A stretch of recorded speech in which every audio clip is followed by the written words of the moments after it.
नामरूपाचा संबंध. नाम घेत असताना रूपाचे ध्यान आवश्यक आहे का? वास्तविक नाम आणि रूप हे भिन्न नाहीतच, पण नाम हे रूपाच्या आधीच असते आणि नंतरही उरते. नाम रूपाला व्यापून असते. राम जन्माला येण्यापूर्वी वाल्मिकींनी रामायण लिहिले आणि रामाने मागाहून जन्म घेऊन त्यात वर्णन केल्याप्रमाणे आचरण करून दाखवले. म्हणजे रूप अस्तित्वात येण्यापूर्वी नाम होते आणि रूप गेल्यानंतर आजही नाम शिल्लक आहे. देशकालाच्या पलीकडेचे कायम टिकते ते सत्य होय.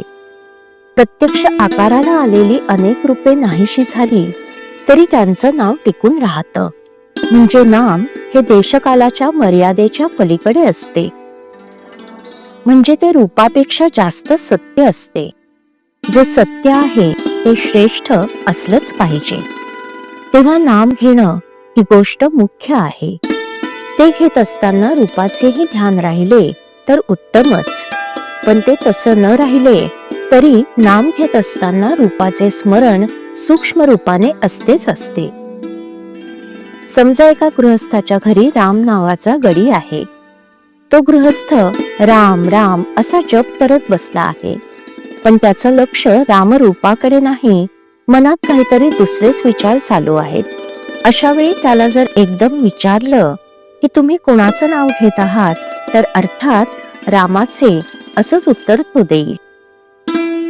हे उत्तर देताना त्याच्या मनात दाशरथी राम हीच व्यक्ती असणार, राम गडी ही व्यक्ती नसणार. याचाच अर्थ असा की नाम घेत असताना रूपाचे ध्यान सूक्ष्म रूपाने आत जागृत असते. म्हणूनच रूप ध्यानी येत नाही म्हणून अडून बसू नये. नामस्मरण करण्याचा अट्टहास ठेवावा, त्यात सर्व काही येते. एखाद्या माणसाची आणि आपली ओळख असेल तर पहिल्याने त्याचे रूप पुढे येते आणि नंतर नाम येते. पण आपली त्याची ओळख नसेल आणि आपण त्याला बघितलेला नसेल तर त्याचे फक्त नाव येते. आज आपल्याला भगवंताची ओळख नाही म्हणून त्याचं रूप माहित नाही, परंतु आपल्याला त्याचं नाम घेता येईल. सध्या सुद्धा त्याचं नाम घेताना त्याची आठवण आपल्याला होते, हा अनुभव आहेच. भगवंताचं रूप तरी निश्चित कुठं आहे? एक राम काळा तर एक राम गोरा असतो, एक राम लहान तर एक मोठा असतो, पण सर्व रूप एका रामाचीच असतात.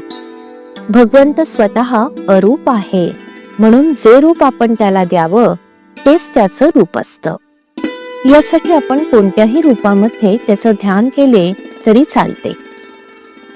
नामातून अनेक रूपे उत्पन्न होतात आणि अखेर त्यामध्येच ती लीन होतात. म्हणून भगवंताचं नाम श्रेष्ठ आहे. हे त्याचं नाम तुम्ही आवडीने अखंड घ्या आणि आनंदात राहा. श्रीराम.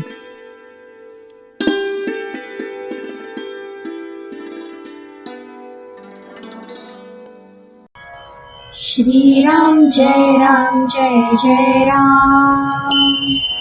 श्रीराम जय राम जय जय राम.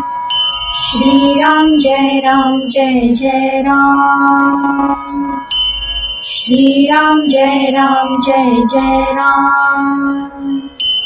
श्रीराम जय राम जय जय राम. श्रीराम जय राम जय जय राम. श्रीराम जय राम जय जय राम. श्रीराम जय राम जय जय राम. श्रीराम जय राम जय जय राम.